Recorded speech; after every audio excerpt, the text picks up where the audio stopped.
본문의 내용은 예수님께서 이 땅에 탄생하셨을 때에 그 현재 왕 헤롯은 그 아기를 죽이려고 그러고, 그리고 먼 데서 동방의 박사들이 이 아기 왕에게 경배하는 그런 내용이 본문의 내용입니다. 예수님이 이 땅에 오신 것은 어느 날 갑자기 오신 게 아니에요. 우연히 오신 게 아니에요.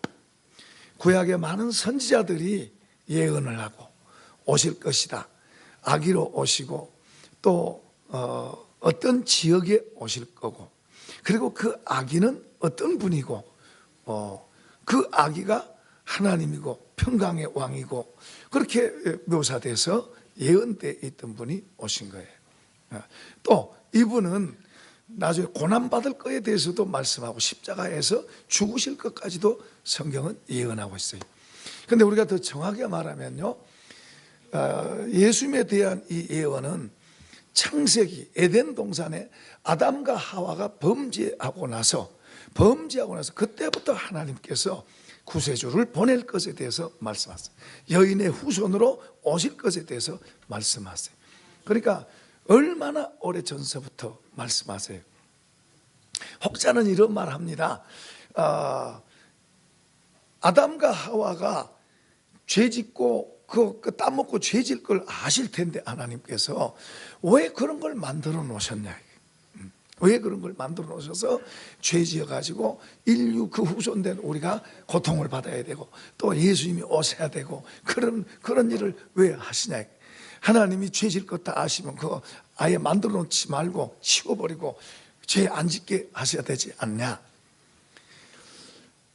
그런데 우리는 성경에서 보여준 것만 우리는 알 수 있어요. 그런데 이 세상이 만들어지기 전에 더 먼저 하늘의 세계가 있었고 하나님의 세계가 있었어요. 우리는 하나님의 계획, 하나님이 하시고자 하신 일에 모르는 게 너무 많아요. 부분적으로 조금 아는 건데, 한 가지 우리가 왜 하나님께서 아담과 하와가 죄질 것을 전지하신 하나님께서 다 아실 텐데 왜 그걸 만들어 놓고 따먹게 하고 죄짓게 하고 고통스럽게 만들고 이렇게 하냐. 우리가 다는 알 수 없지만 한 가지 분명히 아는 것은, 성경은 사람을 로봇으로 만들지 않았다. 인격자로 만들고 자유하게 만드셨다.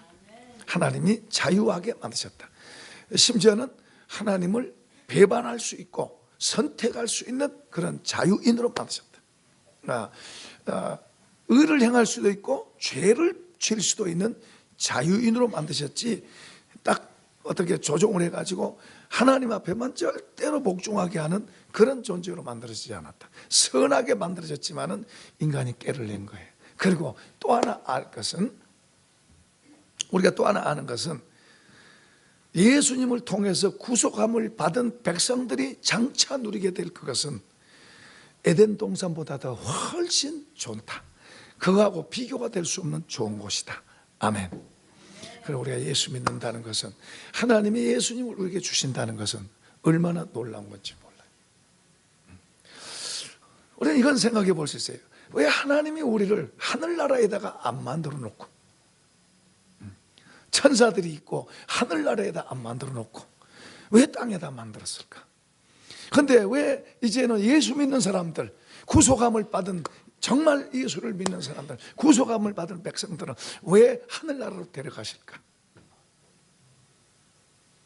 우리 땅에보다 하늘나라가 좋은 줄로 믿습니다. 어쨌든 우리가 다 할 수는 없지만 분명한 것은 예수를 믿고 사는 결과가 나중에 더 훨씬 좋다는 사실이에요. 하나님의 계획은 우리를 땅에다 지었지만 나중에 하늘에서 살 수 있는 그런 복을 주시려고, 그래 우리가 예수를 통해서 그런 귀한 것을 주셨다는 걸 알고 우리가 예수님을 믿는 것입니다. 예수 믿는다는 것은 다른 건 다 포기해도 예수 믿는 것은 절대로 포기될 수 없어요. 아멘. 예수 믿는 것은 절대로 포기할 수 없는 거예요. 이 땅과 영원한 세계가 주어진 곳이니까요. 자, 이제 오늘 이 본문에서 보면 1절 한번 읽어볼까요? 헤롯 왕 때에 예수께서 유대 베들레헴에서 나시매 동방으로부터 박사들이 예루살렘에 이르러 말하되 유대인의 왕으로 나신 이가 어디 계시냐? 우리가 동방에서 그의 별을 보고 그에게 경배하러 왔노라. 그러니까 동방에서 별을 연구하던 사람, 동방에서 별을 연구하던 사람, 그들은 상당히 지식이 있는 사람들입니다. 그 어느 날 이상한 별 하나가 그들에게 나타났습니다. 그리고 그들을 인도합니다. 그리고 그들로 하여금 왕이 나타날 것에, 왕이 태어난 것에 대해서 그들에게 계시를 합니다. 그러니까 그들이 그 별의 인도를 따라서 그 왕으로 태어난 그분을 경배하기 위해서 예루살렘을 왔습니다. 먼 길을 걸어서 예루살렘을 왔어요. 예루살렘을 오니까 왕이 어디 태어나겠어요? 왕궁에 태어나는 거죠. 그러니까 왕궁을 찾아간 거예요. 왕궁을 찾아가서 왕이 태어났는데 우리가 계시를 받고 왔다. 우리가 하늘의 계시를 받고 별의 인도를 따라서 왔다. 그러니까 왕이 태어났는데 그 왕에게 우리가 경배하러 왔습니다 하니까 이 왕궁이 아주 발칵 뒤집힌 거예요. 태어나지 않았잖아요. 왕궁에서는 안 태어났어요. 그리고 전혀 몰라요. 그런데 지금 이 사람들이 와가지고 여기 보통 세 사람 그림으로 있지만은 많은 학자들은 세 사람만 아니라 수행원들 많은 사람들이 같이 왔을 거라고 말합니다. 어떻든 간에 이 낯선 손님들이 왕에게 경배하러 왔다 그러니까 아무튼 왕궁에서는 깜짝 놀란 거예요. 더군다나 이 참 야심이 많고 잘못된 이 헤롯 왕 같은 경우에는 더 아주 나 말고 누가 왕이냐 말, 나 말고 누가 왕이 태어났냐 말 하면서 아주 발칵 뒤집힌 거예요. 그래 이제 그 전문가들 왕궁에 있는 전문가들을 불러서 성경에 예언된 왕이 어디서 태어난다고 했냐 찾아보니까 유대 땅 베들레헴. 자, 5절과 6절 읽어보십시다. 이르되 유대 베들레헴이오니 이는 선지자로 이렇게 기록된 바 또 유대 땅 베들레헴아 너는 유대 골 중에서 가장 작지 아니하도다. 내게서 한 다스리는 자가 나와서 내 백성 이스라엘의 목자가 되리라 하였습니다. 자, 이 성경에 그렇게 되어 있는 것을 보고 헤롯이 아주 깜짝 놀래요. 박사들한테 이제 물어봅니다. 박사들한테 별이 어떻게 나타났습니까?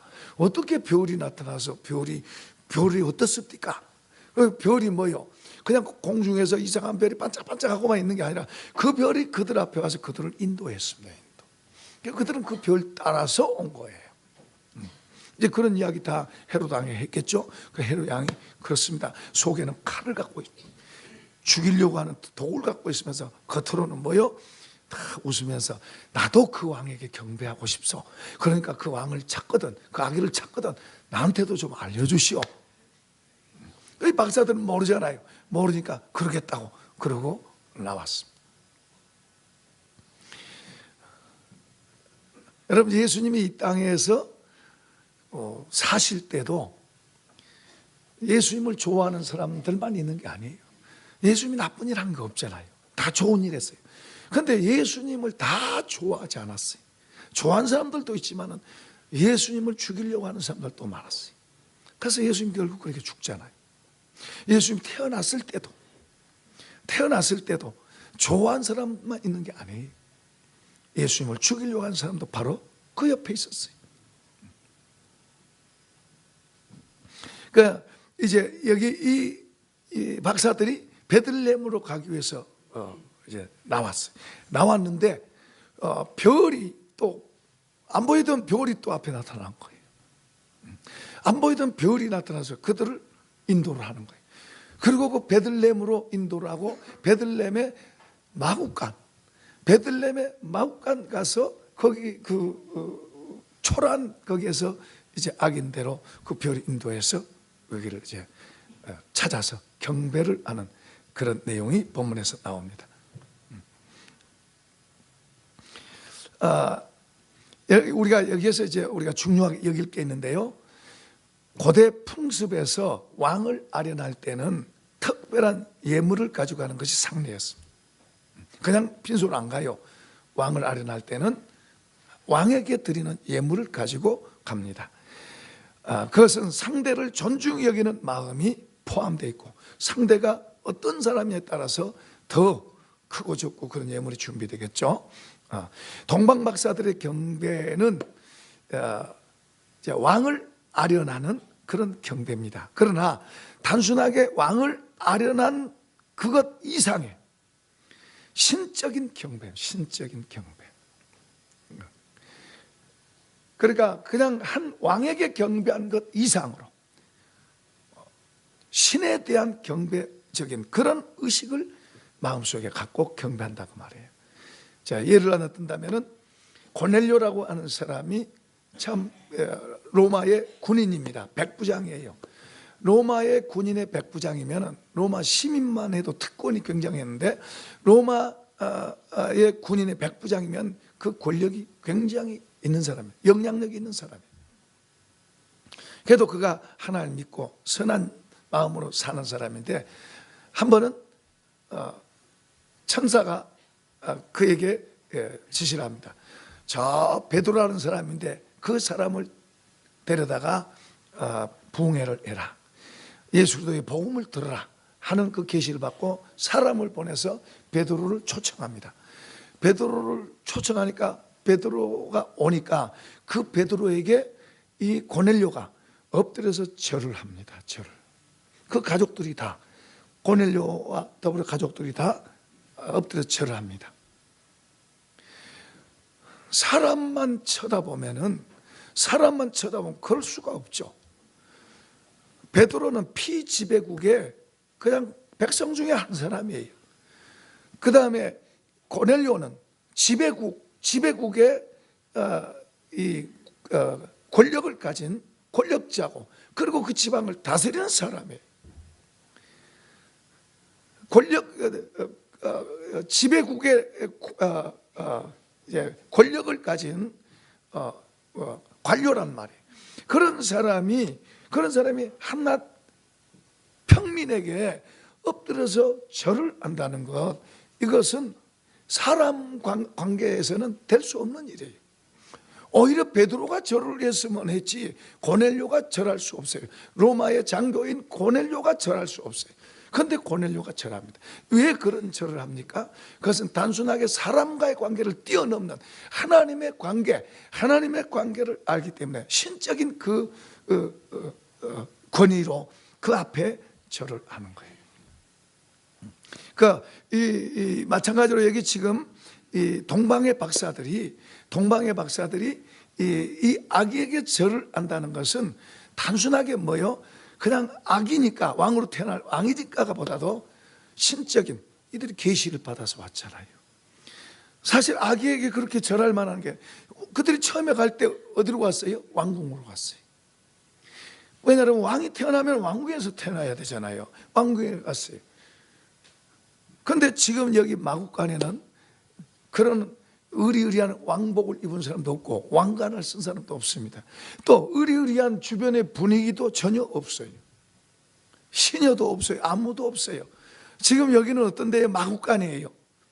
짐승들의 똥 냄새가 나고, 짐승들의 냄새가 나고, 그리고 화려한 꽃 장식도 없어요. 축하해 주기 위한 뭐도 아무것도 없어요. 그냥 한 가냘픈 여인과 남자가 이 아기를 품고 있는 그런 장소예요. 아무도 고개 숙일 만한 우아하고 감탄할 만한 그런 분위기가 전혀 아니에요. 그런데도 이 박사들은 단순하게 경배하는 게 아니라, 단순하게 왕이니까 경배하는 그런 차원을 넘어서 신적인 경배를 지금 하고 있는 거예요. 여러분, 우리가 예수 믿는 사람들은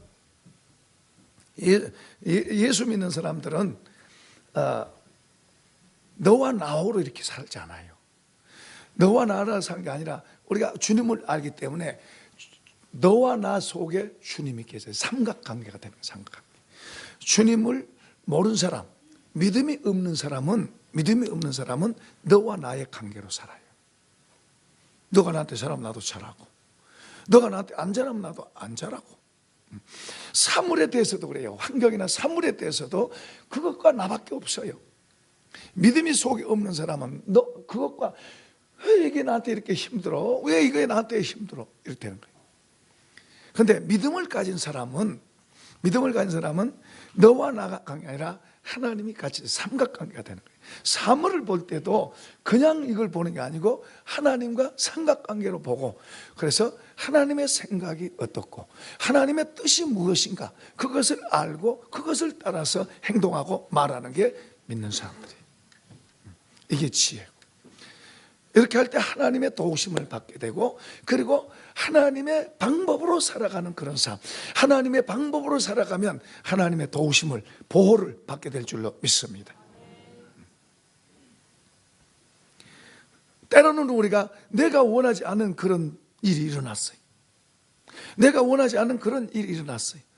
그럴 때 우리는 하나님을 향한 믿음이 없으면 우리는 불평합니다. 원망합니다. 그리고 한탄합니다. 왜 나한테 이런 일이 일어나냐고. 그런데 하나님과 관계를 갖고 있는, 믿음을 갖고 있는 사람은 심지어 어려운 일이 있다 하더라도 하나님, 주님이 내게 왜 이런 일을 주십니까? 이런 일을 주시는 주님의 뜻이 뭡니까? 계획이 뭡니까? 하면서 주님 앞에서 부끄럽지 않게 행동하고, 부끄럽지 않는 말 하려고, 주님이 원하시는 그런 말, 그런 행동하려고 생각하면서 사물을 대하고 사람을 대합니다.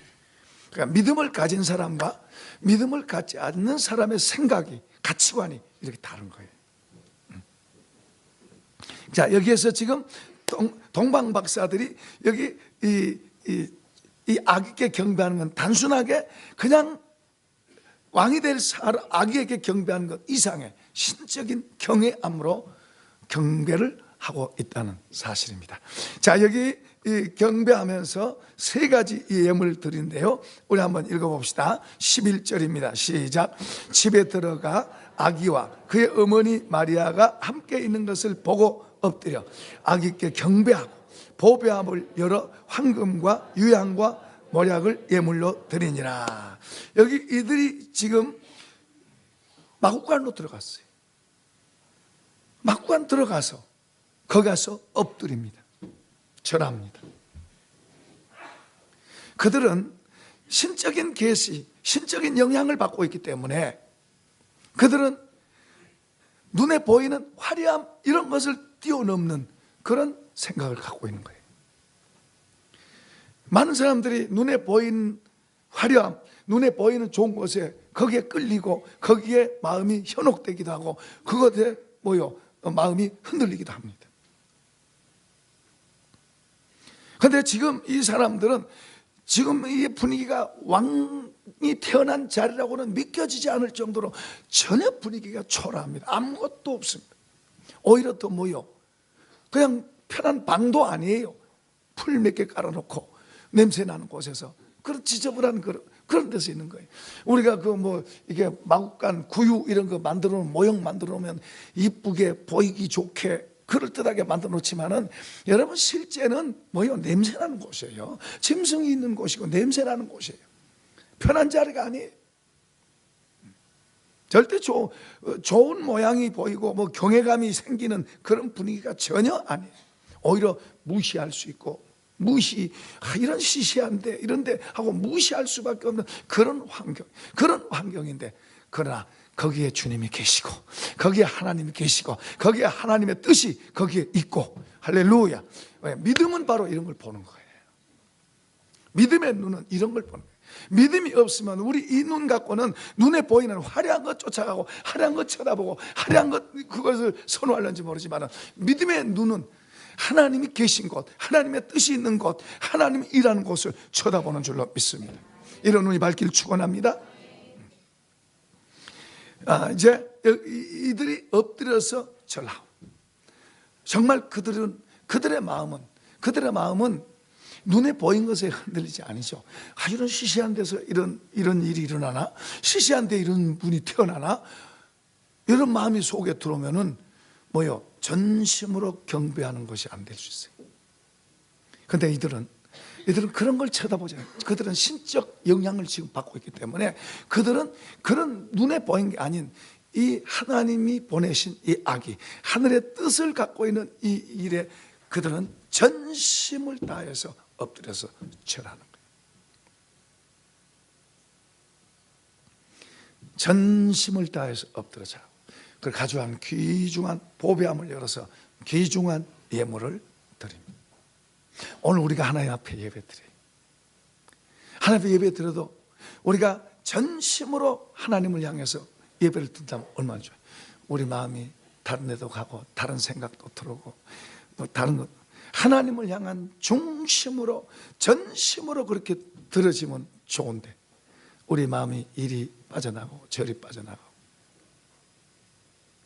마음이 10개가 전심이라면은 지금 몇 개 정도 여러분 하나님을 향해서 몇 개 정도의 마음으로 하나님 앞에 예배를 드린다고 생각하세요? 정말 전심으로 주님 앞에 지금 예배를 드린다고 생각하세요? 아니면 이 생각 저 생각 복잡하게 마음, 이런 마음 속에 다른 것도 들어있고 그런가요? 이 박사들은 전심으로 이 아기에게 모든 아낌없이 드립니다. 세 가지 예물 드렸다 그랬는데요. 먼저는 이 황금입니다. 황금은 동서고금을 통해서 매우 값지고 불변하는 기중품으로 여겨져 왔습니다. 이 황금을 드렸다는 의미는, 이 아기에게 황금을 드린다는 말은 이 아기가 왕으로 오신 분이라는 것을 예표하는 거예요. 그분은 이 땅에 왕으로 오셨어요. 그것도 만왕의 왕으로 오신 줄로 믿습니다. 그런데 그분이 이제 다시 이 땅에 오실 때는, 그분이 이 땅에 오실 때는 이렇게 나약한 아기의 모습으로 오셨지만은, 그러나 그분이 다시 이 땅에 다시 오실 때는, 그때는 온 천하가 다 아는,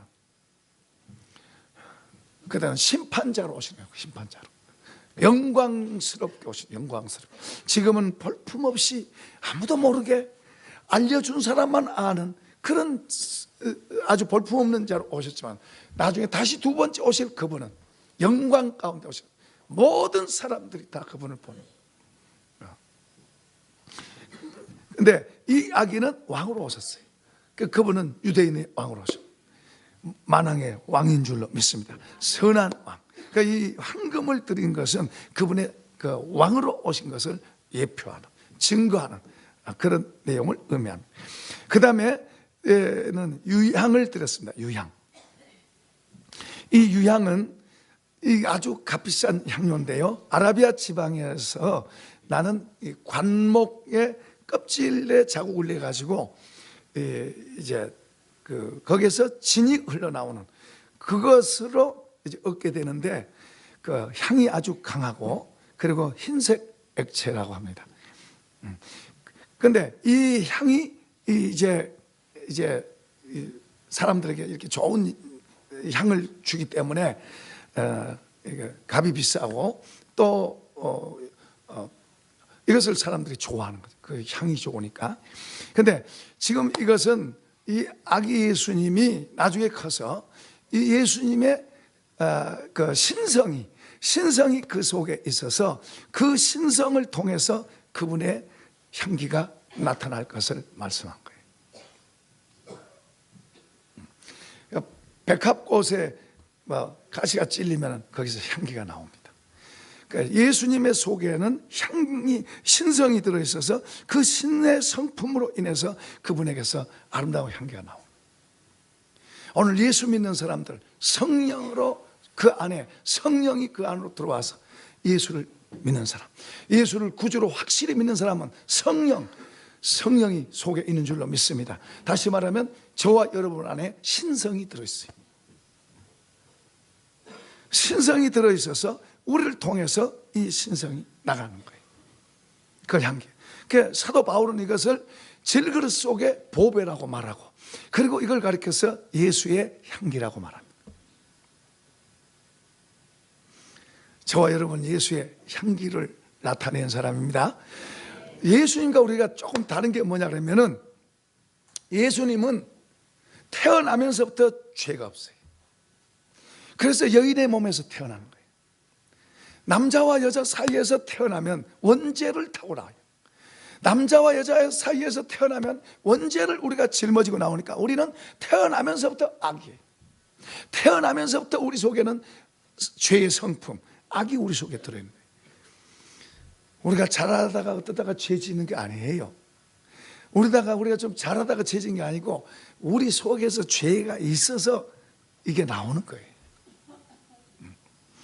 그러니까 예수님은 우리하고 다르게 여인의 몸에서 성령의 능력으로 잉태돼서 그분이 이 땅에 오셨어요. 왜냐하면 만약에 우리처럼 정상으로 아담의 후손으로 태어났다면은 그분도 죄인이에요. 그러면 그가 죄인이니까 그가 다른 사람을 위해서 죽을 수가 없어요. 그분은 죄가 없이 태어난 거예요. 여인의 배를 빌려서 성령의 능력으로 잉태된 것입니다. 우리하고 출생이 달라요. 그래서 성경 읽어보면 그걸 말씀하고 있죠. 어떤 사람은 이거에 걸려서 시험 들어서 교회 떠난 사람도 있어요. 제 은사님 가운데 한 분은 어떻게 처녀가 얘를 낳냐, 잘 믿다가 이게 의심이 들어가니까 결국엔 교회 떠났어요. 그런데 나중에 이제 군대 갔다 오고 나중에 다시 이제 믿게 돼가지고 나중에 교수가 되고 목사도 됐는데요. 이제 그런 간증을 하더라고요. 그 의심이 들어가니까 믿음이 무너지는 거예요. 그게 말이 안 되잖아요, 이게. 그런데 사실은 보면은 이제 말이 안 되고 의심된 게 얼마나 말이 안 된 게 많아요. 죽은 사람이 살아나는 거, 무리로 걸어가는 거. 이게 말이 됩니까? 우리 이성으로는 이해가 안 되죠. 그런데 이제 이분이 그 깨닫게 된 것은 창세기 1장 1절 태초에 하나님이 천지를 지으시니라. 이 말씀이 탁 와가지고 이게 딱 열리니까 참 세상을 지으신 분이 그거 못하겠느냐. 그 이에 대해서 다시 이제 교회 생활을 했다. 우리가 다 알고 이해하고 믿으려면 우리는 죽었다 깨어나도 예수 못 믿어요. 그냥 믿고 보니까 주님이 도우셔서 이해가 되는 줄로 믿습니다. 어떻든 간에 지금 이 악이 지금 유향은 예수님의 신성을 통해서 향내나는 삶. 그런데 보세요, 예수님은 향내나는 삶을 살았어요. 많은 사람들을 위해서 자신을 다 줬어요. 나중에 목숨까지도 줬어요. 그러면은 모든 사람이 다 좋아해야 되잖아요. 그런데 그랬나요? 좋아하는 사람은 좋아하지만은 그를 싫어하는 사람은 싫어해서 나중에 그를 죽이잖아요.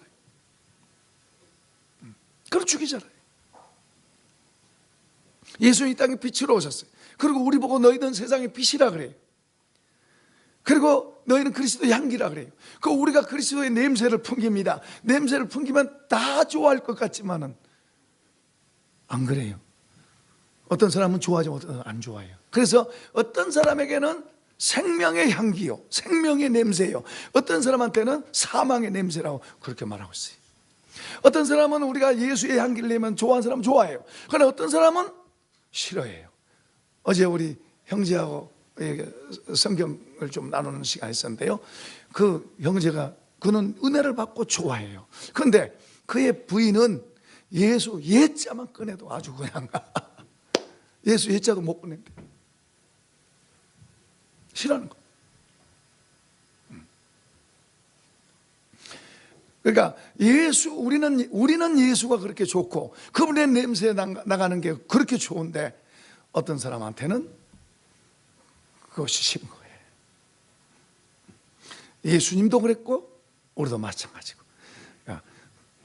그래도 우리는 예수의 향기를 품게 될 줄로 믿습니다. 신성이 우리 속에 들어와 있어요. 신성이 저와 여러분 속에 있어요.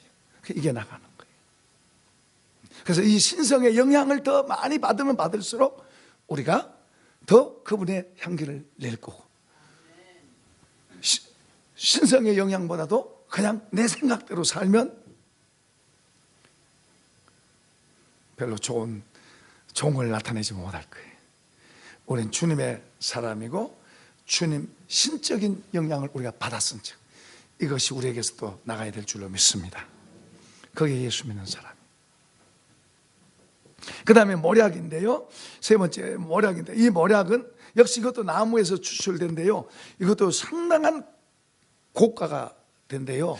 그리고 향기도 좋대요. 그래서 많은 사람들이 이걸 좋아하고 가지려고 그러고 하는데요. 이 향기만 난 게 아니라 또 이 모략은 방부제나 시체를 썩지 않은데 사용을 했다고 합니다. 그러니까 이 말은 무슨 말이냐고 그러면 예수님이 십자가에 죽어서 장사될 것을 예표하는 그런 예물이 되는 거예요. 그러니까 이 박사들이 드린 이 세 가지 예물이 그냥 선물 같지만은 하나님께서는 하나하나에게 다 의미가 있는 그런 예물을 드리게 했고, 그것을 우리에게 교훈하고 있는 걸 보게 되죠. 그런데요, 이 모략은 방부제나 시체에 부패하지 않도록 하기도 하지만은 마취제로도 사용되대. 여러분, 중세 시대 때 우리가 지금 병원에서 쓰는 마취제, 이것이 발명되기 전에는 뭐요? 사람을 수술할 때 묶어놓고 수술했어요. 묶어놓고. 만약에 지금까지 그 마취제 안 발견됐으면은 여러분요, 우리 수술할 때, 병원에 가면 수술할 때 묶어놓고 수술해요. 그 세상이 얼마나 무섭겠어요. 얼마나. 그러니까 어떤 사람은 무서우니까 아예 수술을 안 받고 그냥 죽더라도 안 받는 사람도 있어요. 생각해 보세요. 얼마나 무섭겠어요.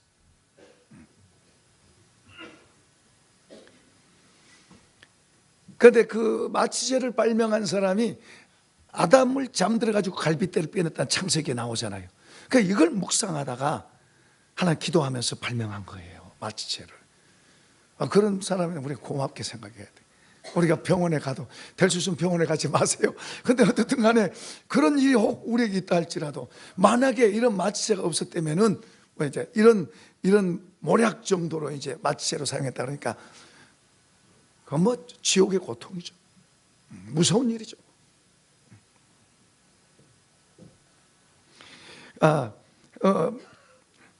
어쨌든 지금 이 세 가지 예물을 드릴 때 이 박사들은 신적인 경배를 했다. 온 마음을 다해서 그 아기에 엎드려 경배하고, 그리고 자기들의 귀한 예물을 주님 앞에 드렸다. 내일은 이제 성탄절입니다. 성탄 예배를 오전 11시에 합니다. 오전 11시 한 번만 합니다. 그러니까 우리가 저녁 때 지금 저녁 시간에 내년 2018년도를 향해서 이제 기도로 준비하고 있습니다. 기도로 준비하는데 그동안 우리가 20년 동안 했는데 금년에는 안 하려고 했다가 지금 중간에서 시작하고 진행해 가고 있는데요. 이번에는요, 우리 학생들이 또 그렇게 많이 나와서 기도해요. 그 대단한 학생. 우리는 내년의 일에 대해서 어떤 일이 우리에게 있을지 우리는 몰라요. 미래에 대해서 우리는 모릅니다. 그래서 때로는 특별 새벽 기도를 한다든지, 어떤 사람은 기도원에 가서 금식 기도를 한다든지, 그러면서 가는 길을 지켜주세요 하고 기도합니다. 성경에 그런 일이 많으니까요. 그러니까 우리가 내년에 가는 그 길을 위해서 우리도 이제 저녁에 나와서, 여러분 저녁에 나와서 기도하세요. 근데 이제 오늘은 오후 3시 예배, 성탄 이부제 그 행사들을 할 것입니다. 그리고 내일은 오전 성탄 예배를 마치고 화요일 저녁 8시에 모여서 또 우리가 기도하고, 그러면서 이제 송구영신 예배 때는 이번에는 제가 이제 모든 우리 가족 단위로 이제 안수로 축복하려고 합니다. 그전에는 그냥 했는데, 그 오래 전에는요, 오래 사람이 적을 때는 일일이 한 사람 한 사람 축복했는데, 이제 사람이 많이 그렇게 보면 이번에는 그렇게 기도하려고 생각합니다. 이렇게 여러분이 기도로 준비하시고요, 그렇게 사모하시기를 바랍니다. 자, 어쨌든 우리도 이 동방 박사가 예수님께 예배를 이렇게 드린 것처럼 우리도 우리를 구속하시고, 죄에서 우리를 구속하시고 우리를 그분의 자녀 삼아 주신 그분의 나심을 우리가 온 마음을 다해서 성탄 감사 예배에 참여하고, 또 우리가 와서 늘 예배 드리고 할 때 우리가 신적인 그런 예배, 그냥 마음 반틈만 드리고 딴 생각 갖고 있고 그러지 말고 전심을 다해서 주님 앞에 예배하고, 그런 삶을 이렇게 예배를 바로 잘하면 하나님께서 그런 사람들에게 하나님께서 더 하늘의 것을 주시고 은혜를 주셔서 보호하시고 도우시는 은혜가 있게 됩니다. 이런 복이 있기를 축복합니다. 축복합니다.